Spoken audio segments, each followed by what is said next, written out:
ये सुनील जी का सवाल है आरबीएनएल के बारे में। ये 3 महीने के हिसाब से जानना चाहते हैं। अब इन्होंने ये बताया तो है नहीं कि इन्होंने पैसा लगा रखा है या कोई नया ट्रेड ये लेना चाहते हैं। 3 महीने के लिए अगर सोच रहे हैं तो ट्रेड ही कहूँगा, उसे निवेश तो कहना मुश्किल होगा।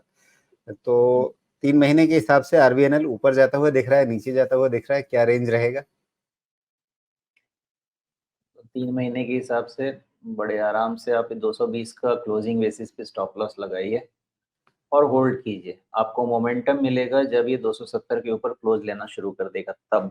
स्ट्रक्चर अभी तक पॉजिटिव है up till the retest of वो आपका जो हाई है ना 345 वाला, उसका सम डेविएशन 10-15 रुपए ऊपर या 10-15 रुपए नीचे, वहाँ तक का चांसेस है। बॉटमिंग तो ऐसा लग रहा है कि हो रहा है। तो लेटेस्ट लो का अब बहुत ही जो कंजर्वेटिव हैं, जिनको डर लगता है, तो 235 से ही छोड़ देना चाहिए। जो एक्चुअली थोड़ा-सा एग्रेसिव जा सकते हैं, 220 तक भी रुकें तो मुझे कोई दिक्कत तो नहीं लगती है फिलहाल जो देख के लग रहा है।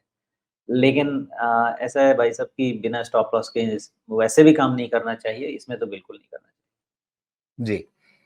एक बहुत छोटे टाइम फ्रेम पे देखें, अब इनका चूँकि सवाल है 3 महीने का ही, तो एक छोटी कटोरी बनाएँ क्या इसकी?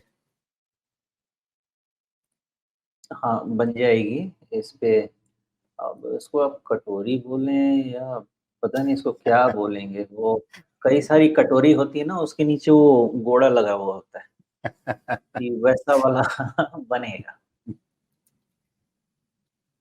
जी, लेकिन फिर उसके लिए आपको समय थोड़ा मतलब ठीक है, मई-जून का कोई टाइम फ्रेम बनेगा, तो उसके हिसाब से जो ये टाइम फ्रेम लेकर के चल रहे हैं, उसके अंदर ही ये संभावना दिखती है। ये जो भी मामला है 2 रिज़ल्ट का मामला है, दैट्स ऑल।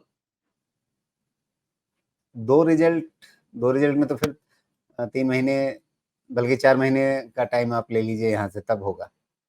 बस उतना ही मामला है। एक रिज़ल्ट अभी और फिर जी, अपना जुलाई वाला। ओके। लेकिन अगर आप 3 महीने के लिए ट्रेड करना चाह रहे हैं, तो आपको स्टॉप लॉस बहुत स्ट्रिक्टली लगाना पड़ेगा और उसमें शोमेश जी ने आपके सामने 2 लेवल रख दिए अपने रिस्क टेकिंग कैपेसिटी के हिसाब से कितना नुकसान सह सकते हैं आप, उसके हिसाब से आपको तय करना होगा और उसमें पहला लेवल जो शोमेश जी ने बताया 230 के आसपास का या 235 के आसपास का, अ, और दूसरा है फिर 220 के आसपास का। लेकिन ये जो बॉटम हमें दिख रहा है वो 213-14 के आसपास दिख रहा है। तो 220 पे ही कहानी क्लियर हो जाएगी या ये बॉटम तक वेट कर लें 213-14 का जो है? हमारा चश्मा कहता है राजीव जी कि 220 गया तो 213 भी जाएगा। तो बस 220 के ज़्यादा मतलब इतना भी क्या सांत्वना देना। चलिए, तो ये है कहानी 3 महीने की, उससे ज़्यादा अब इसमें क्या सोचना है।